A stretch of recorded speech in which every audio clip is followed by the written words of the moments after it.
Este es el audiolibro Nada es imposible para Dios, de Kathryn Kuhlman. Narrador Mariano Frattini. Capítulo 10. La escéptica del sombrero de piel. Jo Guillemette. La señora Jo Guillemette, esposa de un ex pastor bautista, era reconocida como una de las colaboradoras más importantes del Congreso en Capitol Hill, en Washington, D.C. Nació en Mobile, Alabama. Estudió en la Universidad Baylor y luego se mudó a Fort Worth, en Texas, junto con su esposo Walter, quien cursó estudios de posgrado en el Seminario Teológico Bautista de esa ciudad. En 1958, los Guillemette vivieron en District Heights, en Maryland, en donde Walter ha ocupado varios cargos importantes dentro de su denominación. Como la mayoría de los bautistas, yo creía que la Biblia es el registro inspirado de la revelación de Dios a la humanidad y le agradecía a Dios por la manera en la que había hablado a los profetas y a los apóstoles.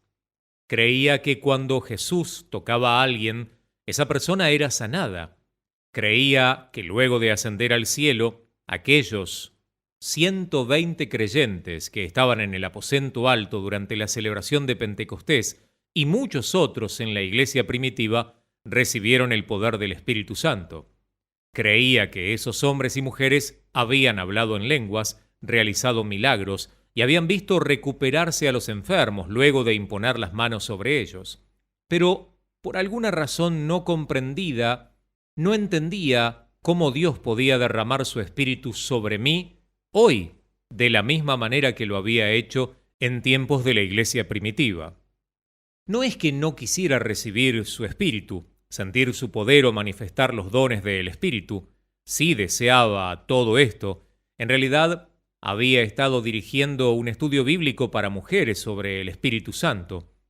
Es que pensaba que Pentecostés era algo que había sucedido en un tiempo muy lejano. Tuve que llegar a estar cerca de la muerte para recibir la verdad de que podía recibir la vida de Dios hoy. En 1949, después de graduarme en la escuela secundaria en Mobile, Alabama, mi padre me regaló un viaje a Washington, D.C. A pesar de haber estado enfermo durante casi tantos años como los que yo tenía de vida, papá había ahorrado lo suficiente como para comprar 2 boletos de autobús y poder visitar a mi hermano mayor que trabajaba en la biblioteca de la Suprema Corte. Mi hermano conocía a Truman Ward, un importante funcionario de la Cámara de Diputados. El señor Ward me ofreció un empleo y así me convertí en la estenógrafa más joven de Capitol Hill. 3 días después, el senador Spencer Hurd, de California, me ofreció emplearme como su secretaria por $3,000 al año. Eso era más de lo que mi padre jamás había ganado en Mobile. Entonces, supe que me quedaría en Washington. Pronto me encontré sumergida en el fascinante mundo de la política y pasé a trabajar para otro congresista con un sueldo aún mayor. En ese momento, el matrimonio no me atraía. Mi constante esfuerzo por lograr la eficiencia y la perfección me convertían en la colaboradora ideal y a mí me encantaba hacerlo. Dormía 3 horas por noche y una siesta de 15 minutos, después de comer una salchicha de 15 centavos. Eso era lo único que necesitaba. Pero ya estaba creando patrones de vida y de trabajo que me llevarían casi a la destrucción antes de cumplir los 40 años. Durante estos primeros años en Washington, conocí a un grupo de jóvenes de la Iglesia Bautista Metropolitana que eran diferentes de todo lo que había conocido antes. En su gozo y en su testimonio constante, podía ver que tenían algo que a mí me faltaba.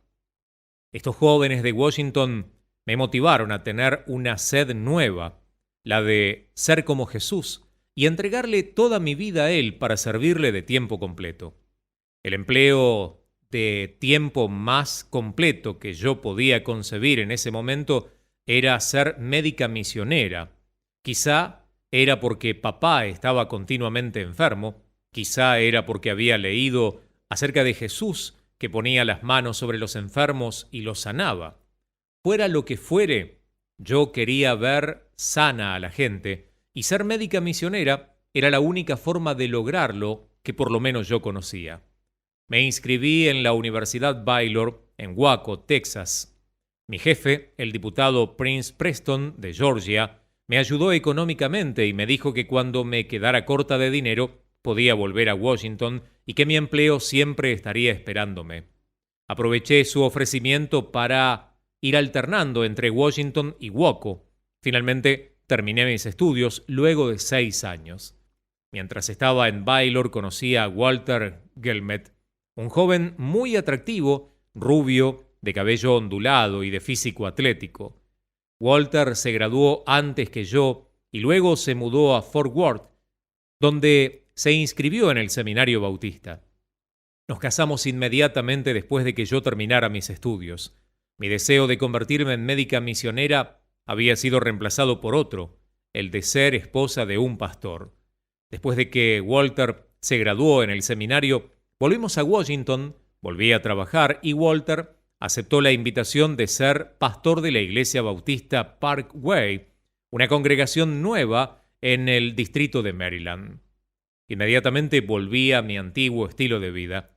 Trabajaba hasta horas increíbles, comía mal y todo lo que emprendía lo llevaba a cabo con precisión perfecta.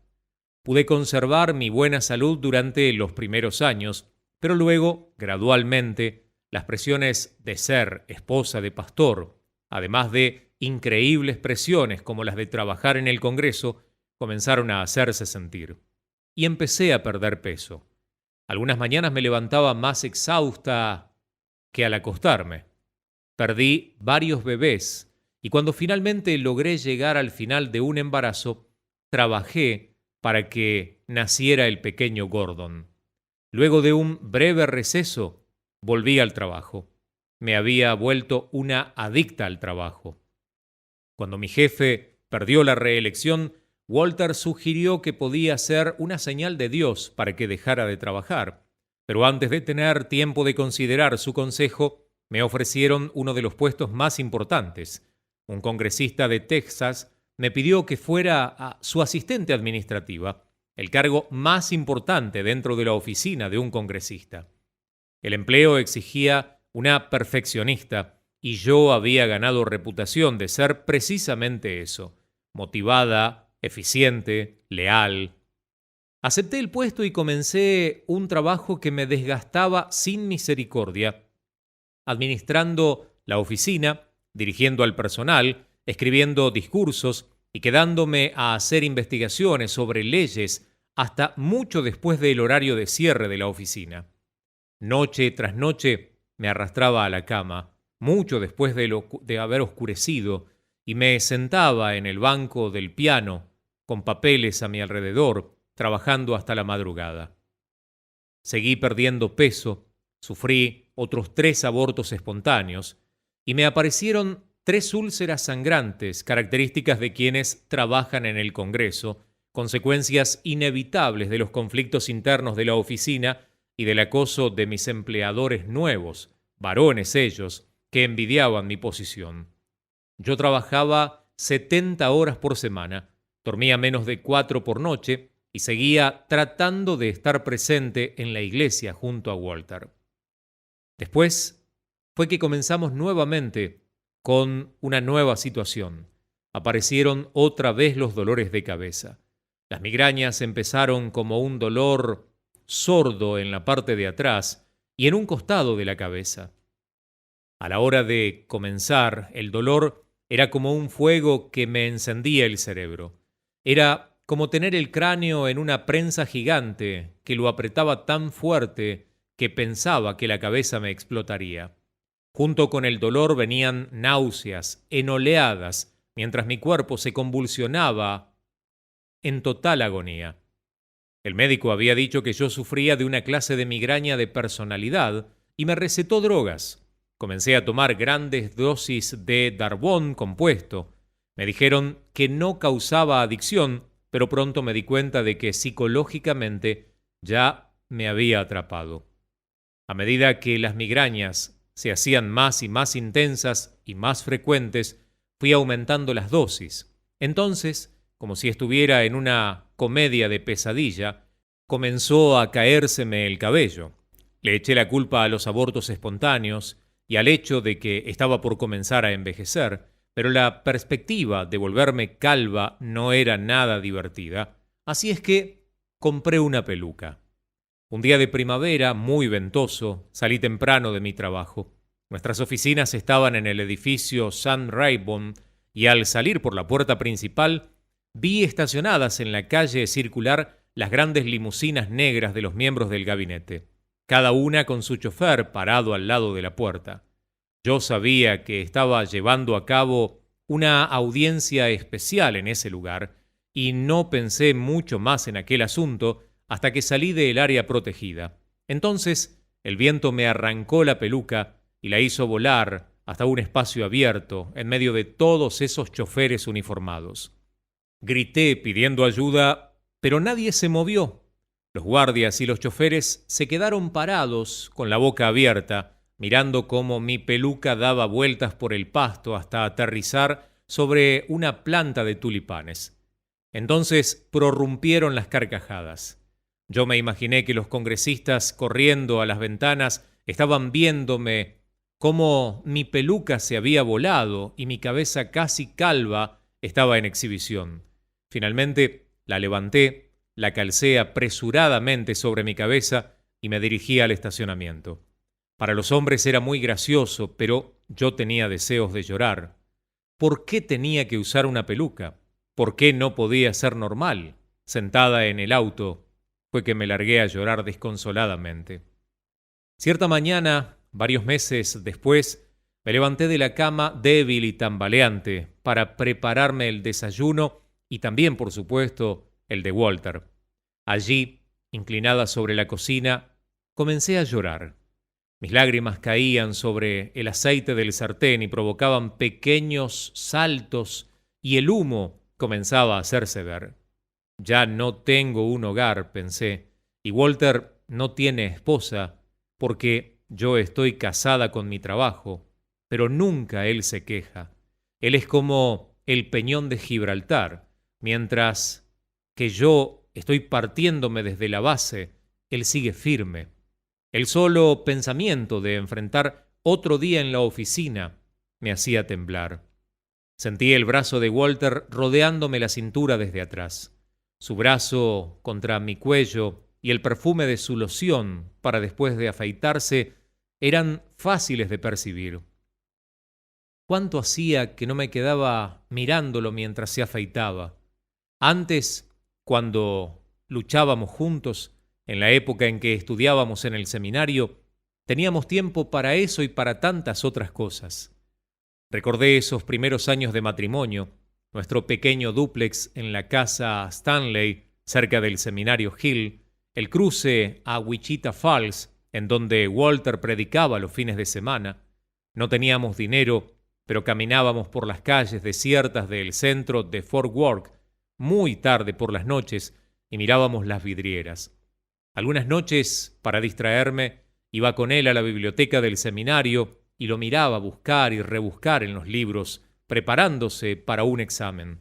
O simplemente caminábamos alrededor del hall central, tomados de la mano, mirando los retratos de los anteriores rectores de aquel seminario. Ahora no tenía tiempo para cosas así, para sentarme y mirarlo. No tenía tiempo para caminar con él tomada de la mano.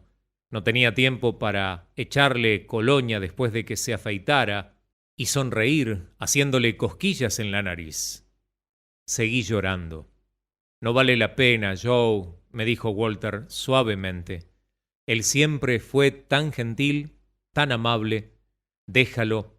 No necesitamos dinero extra. Déjalo antes de que te mate. Él tenía razón, pero era demasiado tarde. Fui al médico, me miró y sacudió la cabeza. Úlceras sangrantes y migrañas.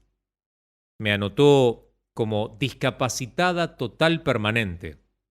Descanse mucho, me advirtió, o le sucederá algo drástico. Él no lo sabía, y yo tampoco, pero ya había comenzado algo drástico en mi cuerpo.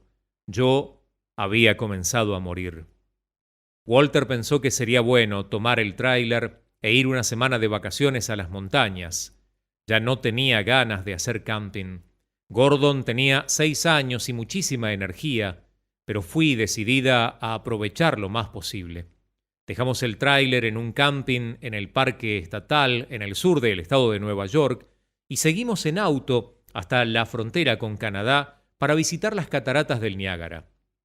Fue un día cansador. Caminamos por las sendas de concreto, subimos las escaleras y tomamos el bote hasta la base de las cataratas. En el camino de vuelta, cuando ya volvíamos al tráiler, mientras Gordon dormía en el asiento posterior, comencé a sentirme mal como nunca antes. Sentía una tremenda presión a ambos lados de la parte baja de la columna, como si estuviera toda el agua del Niágara haciendo presión en contra de un dique. Cuando traté de girar el cuerpo en el asiento, el dolor aumentó. La ruta por la que íbamos estaba en reparación y con cada salto un espasmo agónico recorría todo mi cuerpo. Entonces, lentamente, noté otra cosa más, una parálisis que se extendía por mi columna. Jadeando me aferré a Walter, clavándole las uñas en el brazo. «¿Qué pasa, Joe?», preguntó él alterado. «Estás blanca como un papel». «No lo sé», respondí con dificultad, «pero tengo miedo. Estoy perdiendo la sensibilidad en la espalda». Esto no era una simple úlcera o un dolor de cabeza. El dolor se extendía por toda la espalda y llegaba hasta el estómago. Las oleadas de náuseas me hacían tener deseos de vomitar. Por primera vez en mi vida supe lo que era sentir garras de la muerte que estaban sobre mí. Para cuando llegamos al tráiler ya había oscurecido. Me tiré sobre la cama mientras Walter salía a buscar un hospital, llevándose a Gordon con él. Cuando volvió me dijo que el más próximo estaba a kilómetros de distancia. Me mordí los labios. Quizás si descanso me sentiré mejor. Walter estaba preocupado, pero yo insistí en esperar hasta la mañana. Pero a medida que la noche avanzaba, yo me sentía cada vez peor. Sentía que mi cuerpo se estaba destrozando por dentro. A la mañana temprano me levanté para ir al baño. Pude eliminar algo de mi organismo y me sentí un poco mejor. Tambaleando me volví a la cama y mientras el sol salía sobre los árboles, me adormecí. Cuando me desperté, la mañana ya estaba avanzada. Oía las voces de Walter y de Gordon afuera. Cuando intenté levantarme me di cuenta de que estaba en medio de un charco de sangre. Walter quería llevarme al hospital, pero una vez más traté de calmarlo y lo convencí de no hacerlo. «Solo llévame a casa. Si puedo acostarme en mi cama estaré bien», le dije. Pero no mejoré, y Walter me llevó finalmente a un médico. Apenas describí mis síntomas, pudo ver la mirada de alarma que estaba en el rostro del profesional. «No se puede ignorar esta clase de hemorragia, señora Guillemette», me dijo. Después de tomar algunas radiografías, me dijo con voz severa: «La espero esta tarde en el hospital». Me di cuenta de que algo andaba terriblemente mal. «¿Qué pasa?», pregunté. «Lo sabremos mejor en pocos días, pero en este momento parece como si literalmente estuviera expulsando trozos de sus riñones». El diagnóstico fue una variedad de necrosis papilar renal, una enfermedad muy rara y grave a causa del deterioro interior del riñón. El urólogo me explicó que mis riñones eran como una especie de esponjas podridas a las que cualquier bacteria insignificante que entrara en mi sistema podría atacar, causando un mayor deterioro. Casi la mitad de ambos riñones ya se habían prácticamente desprendido y había sido eliminado a través de mi sistema. Estaba literalmente muriéndome. Walter envió una carta a la congregación pidiendo que oraran por mí. Aunque la oración por los enfermos, la oración de fe, con autoridad, era algo extraño para la mayoría de ellos, hubo un grupo de mujeres que comprendieron que Dios las había preparado para ese momento, y ese lugar era el sitio exacto en donde se pusieron a orar por mi sanidad. Aproximadamente un año antes, algunas jóvenes amas de casa de la iglesia habían venido a pedirme que les enseñara. Ellas querían una relación más profunda con el Señor, pero no sabían cómo lograrla. Aparentemente, sentían que a pesar de mis nervios destrozados y mi cuerpo enfermo, yo podía indicarles la dirección correcta. Muchos años antes, cuando estudiaba en Baylor, me había sucedido algo. Una tarde, mientras caminaba en una calle en Waco, repentinamente quedé pasmada ante el descubrimiento de que el Espíritu Santo vivía en mí. Los ojos se me llenaron de lágrimas y antes de poder llegar al otro lado de la acera, qué escalofrío experimenté, pero qué maravilloso que fue a la vez. Lo llevo a todo lugar donde voy. El Espíritu Santo va conmigo. A partir de ese momento, el Espíritu Santo se había convertido en una persona en mí, alguien que me escuchaba en todas mis palabras, que conocía todos mis pensamientos, veía todo lo que yo hacía. Durante semanas caminé por los edificios de la universidad completamente ajena a cualquier problema, sumergida en la presencia del Espíritu Santo, enamorada del Señor. Comencé a dar el diezmo, no solamente de mi dinero, sino de mi tiempo en estudio bíblico y en oración. Al final de este período pasaba aproximadamente 5 horas por día en comunión con el Señor, pero no había durado mucho. Fue una relación pasajera, no algo para toda la vida. Pero aunque mi enamoramiento del Espíritu Santo se había desvanecido, yo seguía siendo consciente de su poder. Por lo tanto, cuando estas jóvenes vinieron a pedirme que les enseñara a andar mucho más cerca del Señor, era natural que comenzara a enseñarles lo que la Biblia dice acerca del Espíritu Santo. Sabía que yo misma era una aprendiz y sospechaba que aunque decía todas las palabras correctas, no comprendía realmente lo que estaba sucediendo. Pentecostés no es tiempo pasado, había dicho. Si la Biblia es cierta, entonces, ¿por qué no podemos tomarla literalmente? Así habían preguntado algunas de mis alumnas. ¿Por qué no podemos esperar milagros y sanidades también ahora? Como bautistas que éramos, creíamos que la Biblia era la palabra inspirada de Dios, y hacer este tipo de preguntas siempre provocaba grandes frustraciones. Yo quería ser intelectualmente honesta, pero dado que nunca había visto un milagro, nunca había visto una demostración física del poder de Dios, y me costaba creer. Profundizamos más nuestro estudio de la palabra, tratando de encontrar respuestas de alguna manera. Sin embargo, sabíamos que este caminar más cerca de Dios tenía que ver directamente con la doctrina del Espíritu Santo.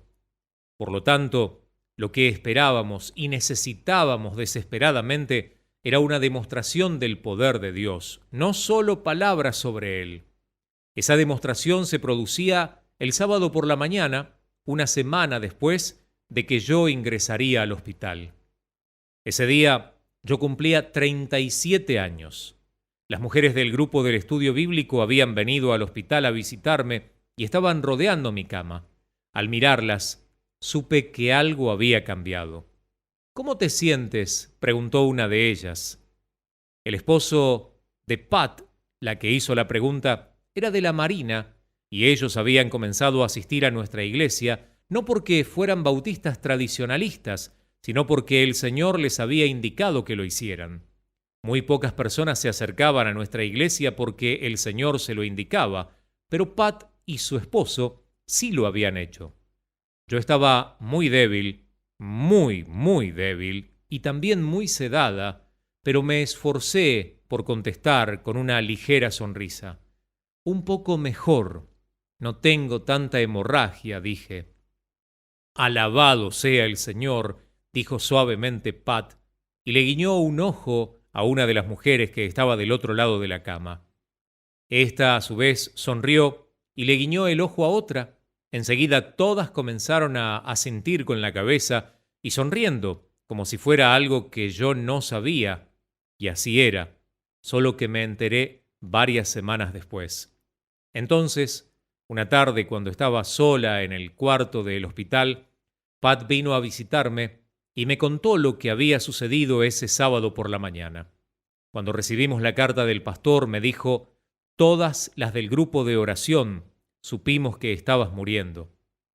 También sabíamos que este era el momento de probar lo que habíamos estudiado contigo de verdad: o Dios sana o no sana.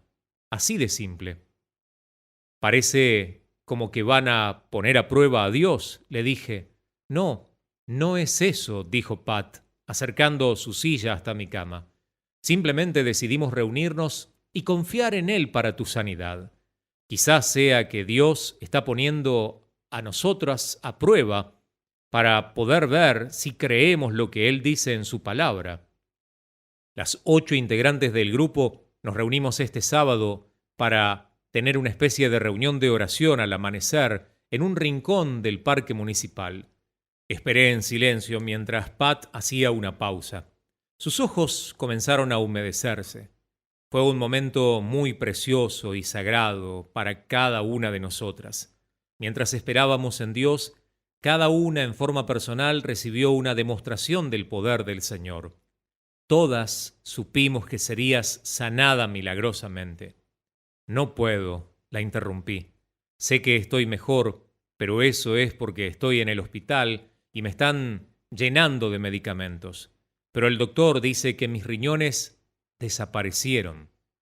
Ya lo sabes, dijo Pat, sonriendo una vez más. Pero también sabemos que Dios ha demostrado su poder, el poder del que hemos leído en la Biblia. Sabemos que será sanada. ¿Dices que demostró su poder? ¿Cómo? Pat se puso en pie y fue hacia la ventana. Hablaba con suavidad, como si estuviera reviviendo esos momentos en el parque al amanecer. Cada una lo sintió al mismo tiempo, pero en diferentes formas. Yo estaba sentada en el banco, con la cabeza apoyada en mis manos, y repentinamente sentí como si se me partiera el corazón. Todas comenzamos a sentir un amor por ti tan profundo como nunca lo habíamos sentido antes. Ahora parecía que íbamos a perderte. Comenzamos a orar por ti, pero justo cuando el sol comenzaba a dar luz, nos quedamos sin palabras. Ya no podíamos orar más y nos quedamos sentadas, llorando en silencio. Entonces, en lo profundo de mi corazón, surgió como un manto de paz, como la nieve fresca que cae sobre el paisaje gris y lo cubre todo de blanco, un blanco puro. Supe, Joe, supe que Dios te había sanado. No hubo fuegos artificiales ni terremotos, solo la profunda seguridad interior de que estabas siendo sanada. Y cuando Dios lo disponga, lo sabrás. Pat se volvió desde la ventana y me miró. Levanté la vista y todas las otras mujeres del grupo estaban sonriendo a través de las lágrimas que había en sus rostros. Ellas habían recibido el mismo mensaje que yo al mismo tiempo. Nos fuimos del parque con esa seguridad y desde entonces todas nuestras dudas se disiparon. Pero no estoy sana, dije. Oh, sí, claro que sí, dijo Pat con firmeza. Sus ojos chispeaban, llenos de decisión y de fe. Sabemos que los médicos le han dicho al pastor Wilmette que tu enfermedad es incurable, pero recuerda, nuestro Dios es el Dios de lo imposible. Yo sabía que estaba enferma de muerte, pero incurable. Olvidé todo lo demás que Pat había dicho. Esa palabra siguió resonando en mi mente. Muchos especialistas vinieron a observarme durante las siguientes semanas. En la zona de Washington, yo era la única hasta ese entonces a la que se le había diagnosticado con seguridad esta clase tan particular de enfermedad en el riñón. Uno de los urólogos me comentó que en Suiza se había llevado a cabo un estudio con 150 personas que tenían síntomas similares a los míos y estaban en iguales condiciones. Pero cuando le pregunté sobre los resultados del estudio, comenzó con evasivas. Lo único que pude deducir fue que todas ellas habían muerto. El único aliento que recibí de los médicos fue la esperanza de que pudieran estabilizar mis riñones y quizá detener el proceso de deterioro. Yo sabía que no había medicina capaz de curarme. Finalmente me dieron el alta del hospital, recordándome que pasara de 12 a 14 horas por día en la cama. La advertencia no era necesaria. Yo estaba completamente falta de fuerzas.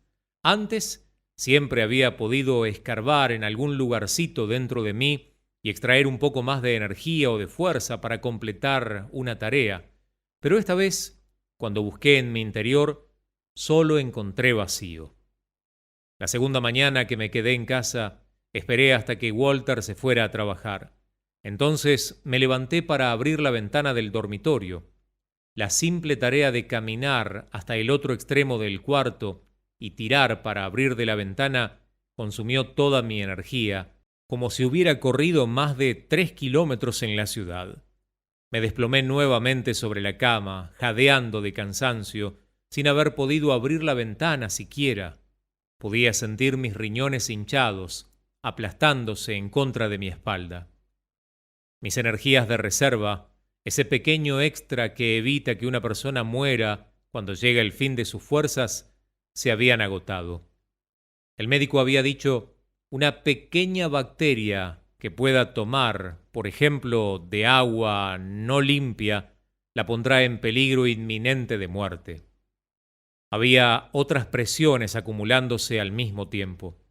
El médico me había dicho que cuando me sintiera bien podía volver a la iglesia, pero no más de una vez por semana.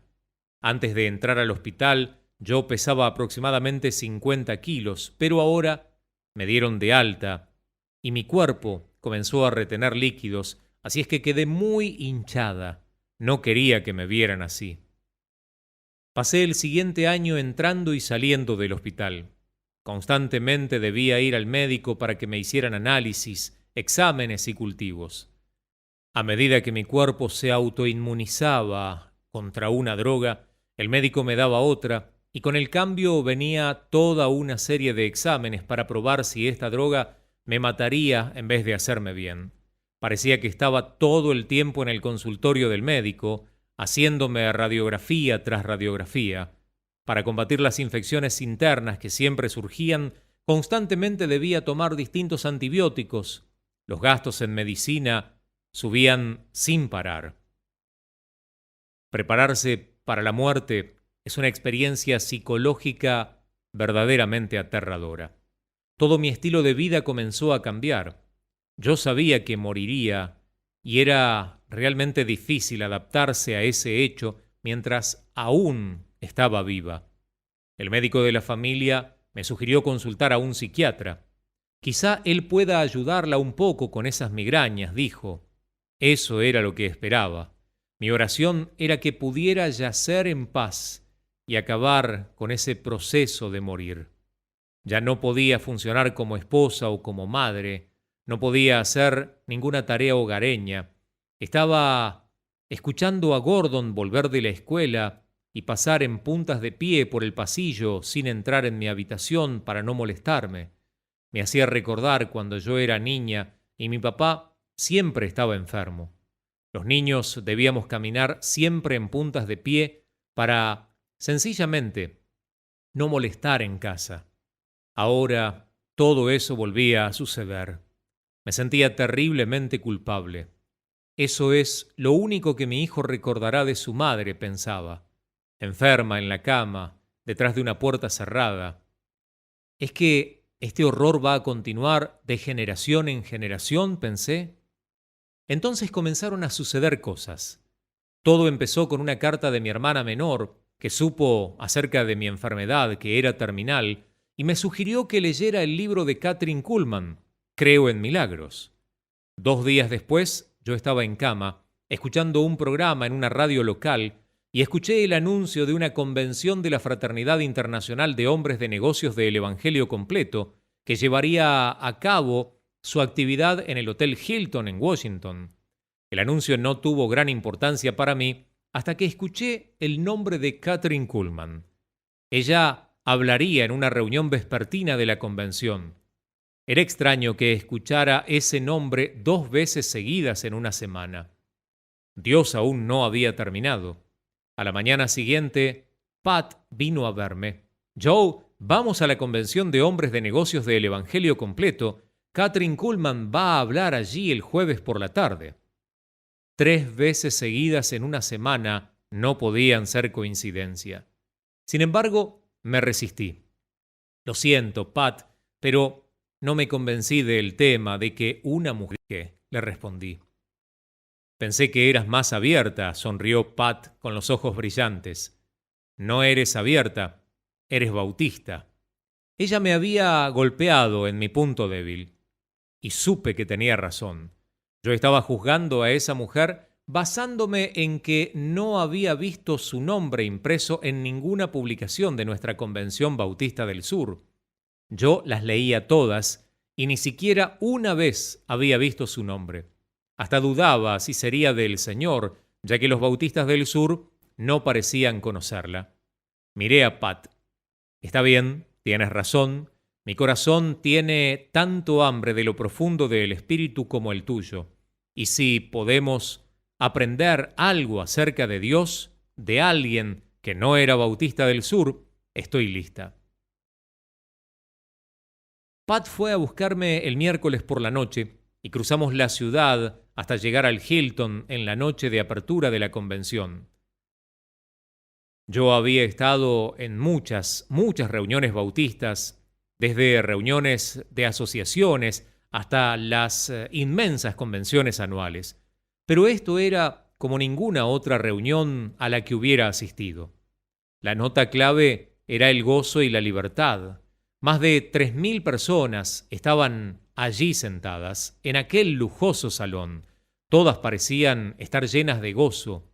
Jamás había visto tantas caras sonrientes. Inmediatamente sospeché algo. En las reuniones bautistas a las que había asistido, nadie sonreía así. En realidad, ni siquiera sonreían así en nuestra iglesia. Yo había traído un grabador para poder captar todo lo que parecía decir el orador, pero no tenía ningún tipo de sentido. El hombre que estaba sentado delante de mí estaba tan feliz que estuvo todo el tiempo hablando al tiempo que el orador se expresaba. A cada frase el hombre contestaba gritando «Alabado sea el Señor» o «Gracias Jesús». Yo había escuchado algunos amén en Baylor o en los cultos del seminario, pero nunca nada como esto. Miraba irritada. «¿Por qué no se calla?», protesté internamente. Salí de la reunión muy confundida. ¿Sería real todo esto? ¿Era genuinamente feliz toda esta gente o eran simplemente desequilibrados mentales? En cuanto a mí, sentía que estaba acercándose una especie de migraña y le pedí a Pat que fuera mucho más rápido. Al despertarme al día siguiente, la migraña seguía molestándome. El psiquiatra me había prescrito una serie de drogas, una pastilla cada 30 minutos durante 3 horas. Las drogas me revolvían terriblemente el estómago, pero calmaban el dolor de cabeza. Cuando tomaba la 5ª pastilla, el dolor ya se había calmado, pero tenía que estar en la cama a causa de mi estómago. Sabía que Pat tendría que ir sola a la reunión de Kathryn Kuhlman. Pero esta vez fue distinto. Era extraño. El dolor de cabeza desapareció y mi cuerpo parecía más fuerte que antes. Después de todo, podría ir al culto de milagros. Ese año Walter era presidente de la Conferencia de Pastores Bautistas de Washington, D.C. Ese día tendrían un almuerzo. Poco antes del mediodía, Walter me llamó para saber cómo estaba. Le dije que Pat y yo iríamos al culto de Kathryn Kuhlman. Walter sonrió maliciosamente. «Varios pastores de la ciudad están pensando en ir», dijo. «La mayoría son curiosos y posiblemente se levanten las solapas de sus abrigos para taparse la cara y que nadie los reconozca». Yo no tuve el valor de contarle que estaba por tomar mi gran sombrero de piel, que podía bajar hasta taparme las orejas y que pensaba en ponérmelo para que nadie me reconociera a mí tampoco. Fue una tarde verdaderamente extraña. Llegamos al hotel 1 hora y media tarde, pero encontramos un lugar para estacionar justo enfrente, sin darnos cuenta de que todos los lugares para estacionar estaban llenos en un radio de 4 calles alrededor de aquel lugar. Nos abríamos paso hacia el salón, que estaba atestado de gente, esperando encontrar asientos cerca de la salida, donde pudiéramos sentarnos y observar.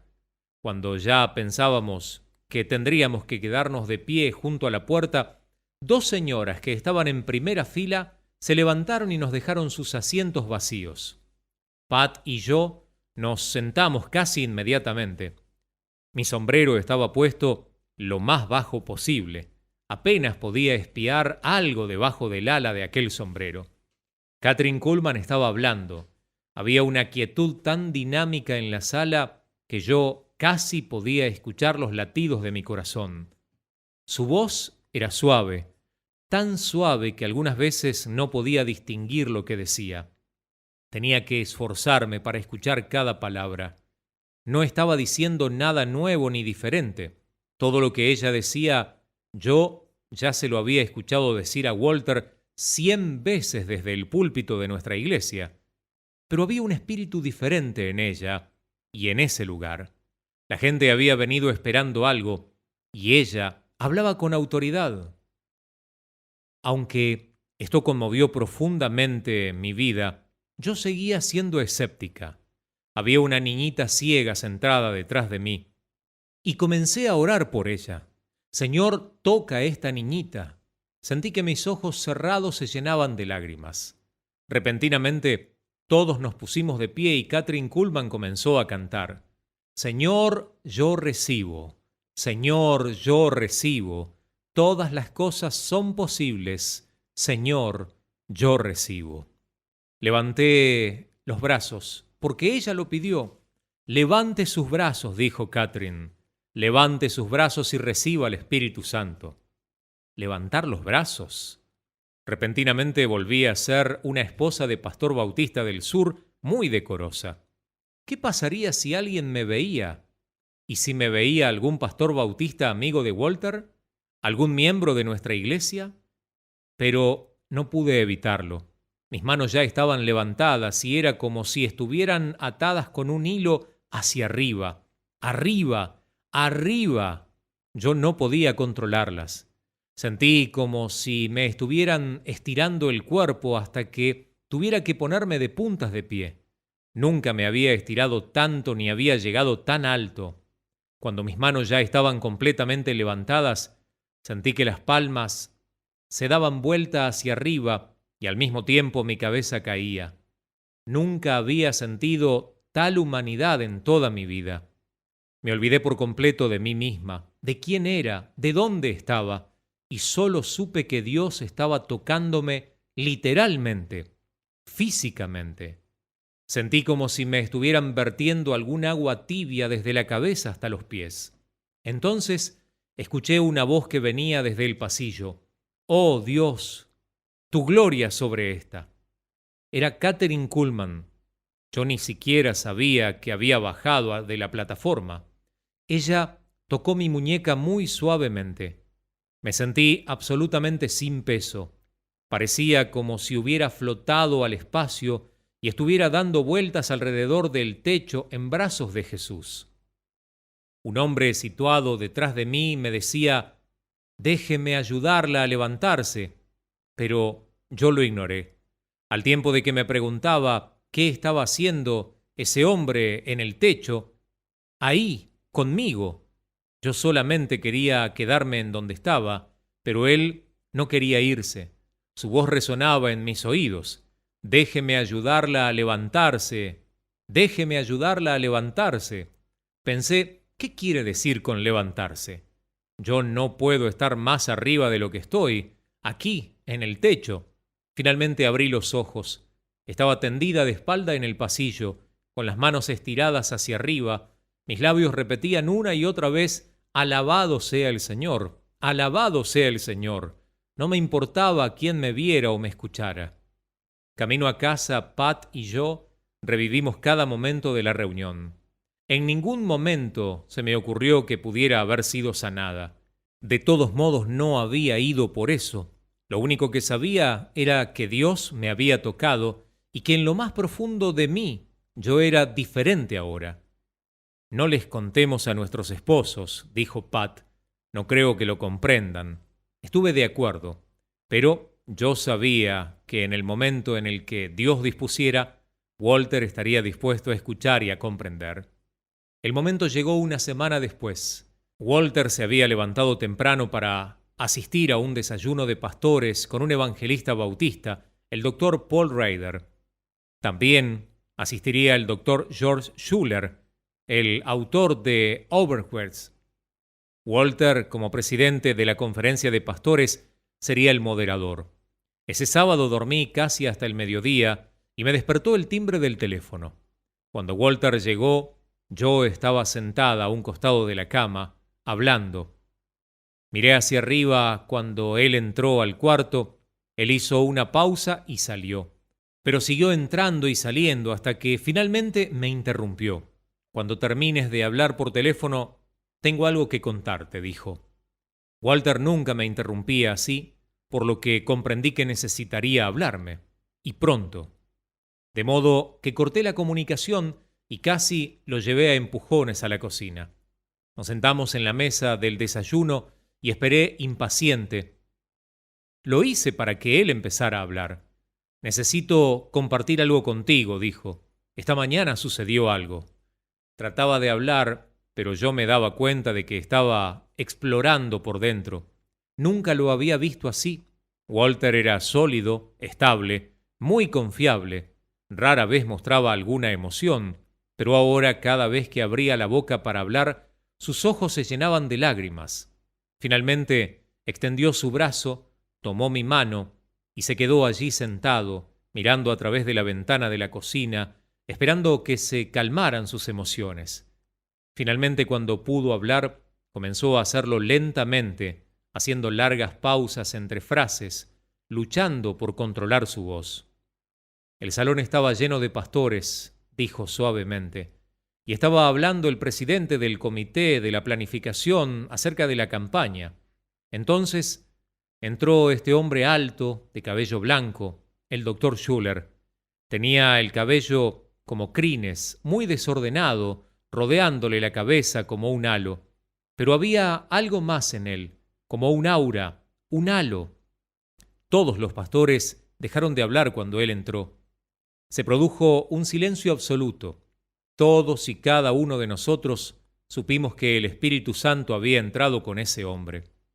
Finalmente, yo levanté la voz y dije, ¿por qué no nos arrodillamos y oramos? Inmediatamente todos los presentes caímos de rodillas. No sé qué era lo que sucedía. Fue como si algo en el aire de ese cuarto nos obligara a adorar. Nunca he sentido la presencia de Dios con un poder tan avasallador. Walter dejó de hablar. Era obvio que aún estaba profundamente conmovido por aquella experiencia. Era entonces mi turno. Con la mayor suavidad posible, le conté lo que había sucedido una semana antes. Él se quedó sentado, escuchándome solamente y en silencio. Yo seguí hablando, contándole cómo habían orado aquellas mujeres del grupo, contándole sobre la reunión y finalmente lo que había vivido en el Hilton cuando Catherine Kuhlman me tocó la muñeca. Él simplemente me escuchaba, asintiendo como si supiera todo de antemano. Yo podía ver que Dios lo había preparado esta mañana al visitar a otros ministros y había recibido una experiencia tan conmovedora, y que dijera yo lo que le dije, hizo que Walter estuviese listo para poder recibirlo como de parte del Señor. ¿Fuiste sanada?, preguntó. No lo sé, contesté sonriendo. No he pensado mucho en eso. Lo único que sé es que no sufro de depresión. La necesidad de ser perfecta también desapareció. La incapacidad de aceptarme a mí misma como imperfecta en un cuerpo y en un alma también desapareció. Soy libre. ¿Pero cómo te sientes físicamente?, insistió Walter. Maravillosamente, le dije. He dejado de tomar las drogas y los antibióticos. Por primera vez en años tengo fuerzas y energía. Creo que has sido sanada, dijo Walter con los ojos nuevamente llenos de lágrimas. Creo que tendrías que volver al médico para hacer nuevamente los exámenes y asegurarte. La semana siguiente volví al consultorio del médico que me había tomado las radiografías e hizo, además de unas nuevas radiografías, otros exámenes. 2 días después, volví a sentarme frente a él en el consultorio. «¿Qué le ha sucedido, señora Gummett?», me preguntó. «Estaba esperando que me lo contara usted», sonreí. Y le conté con lujo de detalles exactamente todo lo que había sucedido. El doctor se quedó mirando la pared en donde estaban sus diplomas durante un largo rato. Finalmente tomó la carpeta que contenía mi historia clínica. «Voy a cerrar su caso», me dijo. «Usted está completamente sana. No hay evidencias de ningún problema renal, solo tejidos con lesiones leves por daños anteriores. Si alguna vez tiene problemas con los riñones, será algo completamente distinto». Yo quería danzar de gozo, y pude hacerlo más tarde, por supuesto. Basta de drogas, de hinchazones, de hemorragias, de debilidad. Ahora podía vivir una vida sana y normal, como madre, como esposa. Entonces supe cómo se había sentido Lázaro al salir de la tumba al sol, pestañeando. Mi vida había sido restaurada, y gloria a Dios por eso. En los 3 meses siguientes, mi peso subió a 50 y 55 kilos, después a 60. Por primera vez en mi vida, tuve que empezar a hacer dieta porque no paraba de aumentar de peso. Pero sucedió algo más. Al aceptar al Espíritu Santo, mi vida literalmente cambió. Pude aceptarme también a mí misma tal como era. La tensión fue reemplazada por alabanza, las migrañas desaparecieron. No solamente mi cuerpo había sido restaurado, sino también mi mente había sido renovada. 6 meses después pude volver a trabajar. La Joe que había entrado en el edificio Sun Rainbow ese día no era más la de antes. Yo había prometido al Señor que si me dejaba volver a trabajar, le daría la mayor parte de lo que hiciera. Fui a trabajar con un congresista de Kentucky, libre de la convulsión de ser la número 1, de ser perfecta. Poco después, todas las jovencitas que trabajaban en la oficina habían aceptado a Jesús como su Salvador, y la mitad habían sido bautizadas en el Espíritu Santo. Yo nunca había estado tan consciente del poder del Espíritu Santo para testificar de Jesús, y ahora lo hacía. Poco tiempo después de que yo volviera al trabajo, Walter, Gordon y yo tomamos unas cortas vacaciones. La primera noche que estuvimos afuera, fui al baño para lavarme el cabello. Walter y Gordon se quedaron en el cuarto mirando la televisión. Mientras pasaba la mano por mis cabellos, noté una textura diferente. Levanté la cabeza, me quité el jabón de los ojos y pude ver que los cabellos que nacían alrededor de mi rostro eran nuevos, eran fuertes. Podía guardar aquella peluca que había comprado tiempo atrás. Comenzaron a acercarse personas para que las aconsejara. Antes yo siempre estaba demasiado débil para ayudarlas, pero ahora podía compartirles mis experiencias personales con Dios y la muestra de su poder y de su amor. Comencé a pasar varias horas de rodillas, orando y con la Biblia abierta frente a mí. En el lugar en donde me arrodillaba para orar, literalmente se hicieron huecos en la alfombra de casa. El Señor me enseñaba y me daba un nuevo lenguaje, un lenguaje maravilloso para orar. En la primavera, aproximadamente 1 año después de haber sido sanada, tuve una ligera infección urinaria. Yo sabía que cuando Dios sana, la sanidad permanece, pero el viejo temor volvió, rugiendo, y corrí a ver al médico. El médico me examinó y luego se paró con las manos en la cintura, mirándome seriamente.